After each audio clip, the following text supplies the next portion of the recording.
Welcome back to my channel, fam. In today's video we will be learning how to cut an A-line dress with trumpet or A-line sleeves, and on the sleeves I attached the feathers, the old switch feathers. And for this dress I also added frills. This is optional. So guys, I'm going to show you how to cut this A-line dress on bias. I know a lot of people confuse the circle dress with the A-line dress. This is not a circle dress. The A-line dress is not usually full. It cut on bias, but it's not full.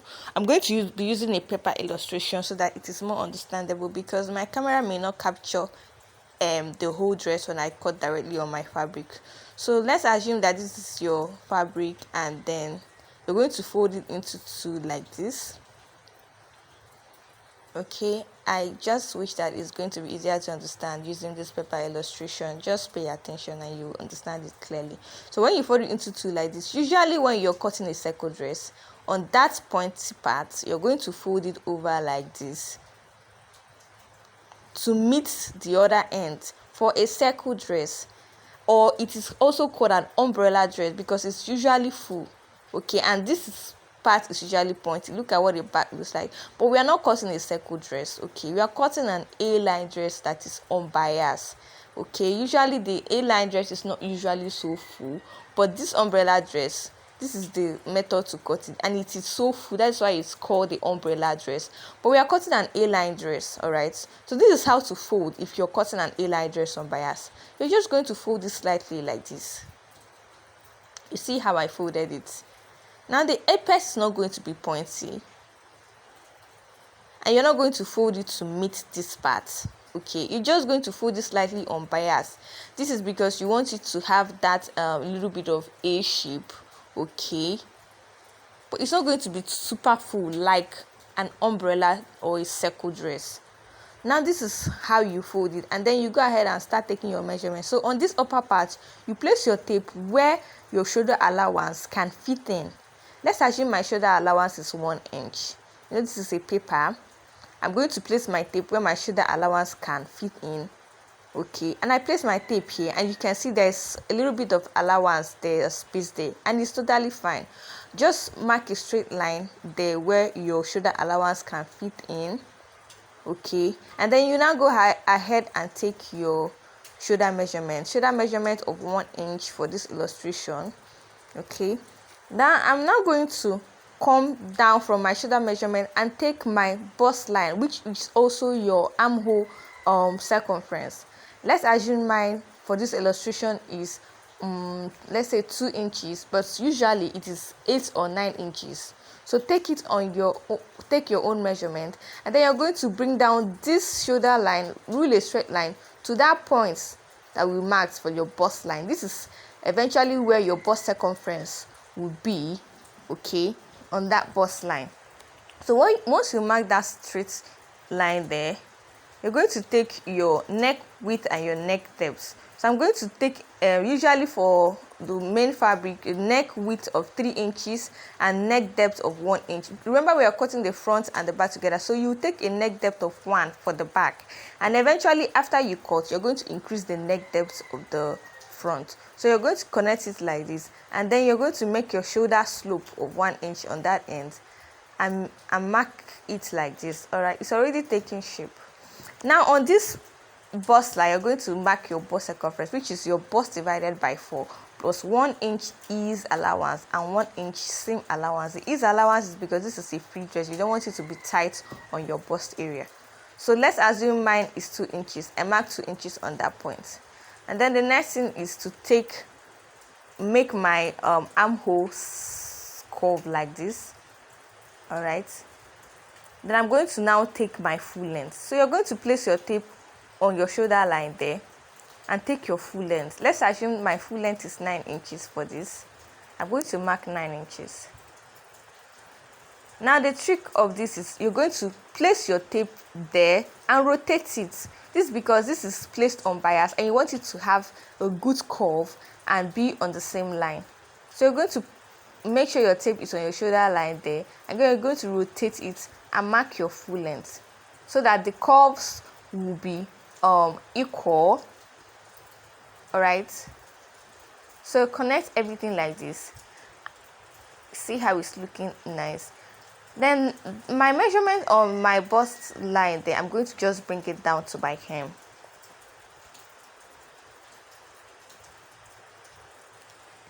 Now cut this off. This is pretty easy. This is how to cut an A-line dress, okay, that is cut on bias. Okay, so you don't go and mistake it for the circle dress or the umbrella dress, which is usually very full. Like the name implies, it is a circle dress. Okay, so I'm going to cut this off.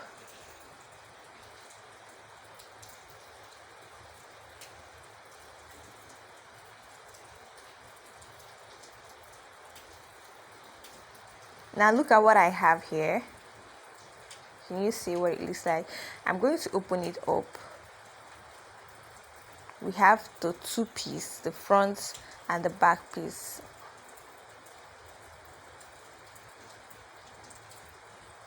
Remember, you're cutting the front and the back together, and it's usually going to be the same because it's a free dress and it doesn't really require a zip. You're going to just add the button, and I'll show you what to do. Then this is the two piece we have.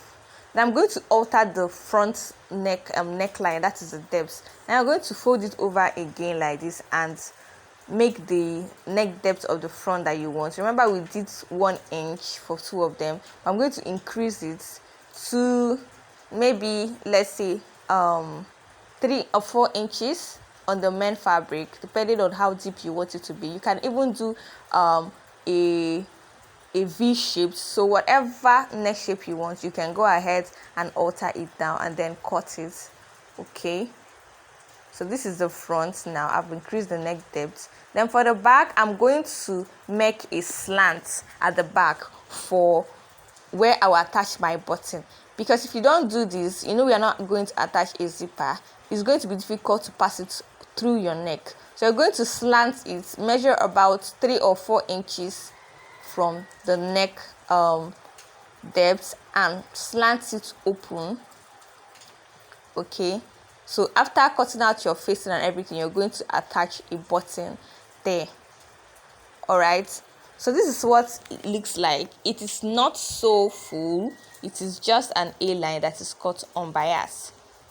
All right, so I'll just go ahead and do this exact thing on my fabric.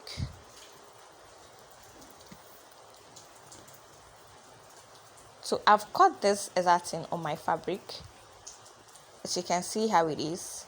Okay, I'll go ahead and do the same thing I did for the paper illustration. Mark the slant for the back so that I'll attach my button there, so that it will be easy to wear it over your head, because usually it is not so important to attach a zipper for this dress. It is a free dress cut on bias, so it will be easy for you to wear it as long as you attach the button, make the slit and attach the button at the back, because the neck is high. So I've made that slit.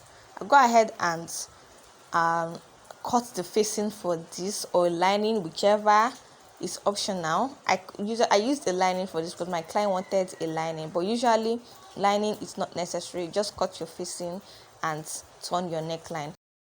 Now go ahead and cut the sleeve on bias too. I'm going to fold it the way I folded for the dress on bias. If you can notice that the selvage is not equal, so I tilted it a little bit upwards to form a bias shape. Okay, now I'm going to place my tape where my armhole circumference will fit in. My armhole is 9 inches. I added 1 inch seam allowance to make it 10. I'm just going to rule a straight line there.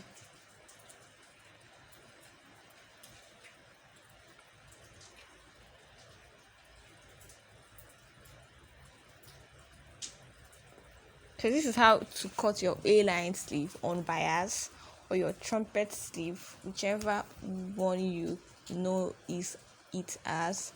I'm going to now take cut my sleeve measure the length of my sleeve. The length of my sleeve is 23 inches. All right, I'm going to rotate it like I did. So you're going to place your tip there and then rotate it. This is because it is on fold, it is on bias fold. You want it to have equal curve at the hem. All right, now I'm just going to use my free hand and cut my sleeve curve or my armhole curve. And here is what I have. And make sure that when you're cutting, if you're attaching a feather, that the hem is equal to the length of your feather. All right, so measure the length of your hem and make sure it's equal to the length of the feather you're attaching, so you won't have less or more. All right, so I'm just going to cut this off, and then I will use this one piece to cut another. So I'll have 2 sleeves. So here is what it looks like. Okay, it is not so full, it is not a circle flare, it's an A-line flare. All right, so if you see, I folded it the same way on bias fold, and then I'll cut the second sleeve. And now I'm going to attach the feathers on top of it like this. Okay, so now for the frills, this is optional. I'm going to measure the hem of measure the roundness like this. Remember, it's on quarter folds. Okay, so whatever measurement I have there, I'm going to times it by 4, and the value I have, I'm going to times it by 2 to get the length of the frills I will cut out to attach on there. So I'm going to measure the length and then the how long I want it to be, and then I'll cut out a long strip that I'll attach on it. So guys, this is when I was done fixing everything, and it's looking so nice. I hope the illustration of the cutting of the A-line dress was helpful. If you found it helpful, please like and subscribe to my channel. Don't forget to ask me any questions in the comment section. Thank you so much for watching.